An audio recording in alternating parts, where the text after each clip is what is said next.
Dạ.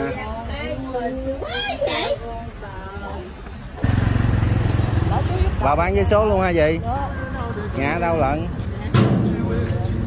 Hết số rồi hả? Hết vé số rồi hả? Vẫn còn cho con tờ coi. Xin tờ được không? Cho con xin tờ được không? Cho con tờ đi. Ngày mai được nó rút cho con tờ được. Mà cho được không? Trời mưa quá. Con xin thiệt cho được không? Được. Không tiếc hả? Dám cho luôn trời. Trời, có 10.000 bạc rồi vẫn cho bình thường có gì đâu. Ừ đã nha. Tụi con cảm ơn nhiều nha. Nè con gửi cho bà chị con mới gửi cho 200.000 nè. Mua gạo ăn nha. Chị con thì biết bà chị con được rồi. Tại con làm xe từ thiện nè. Vậy hả? Dạ.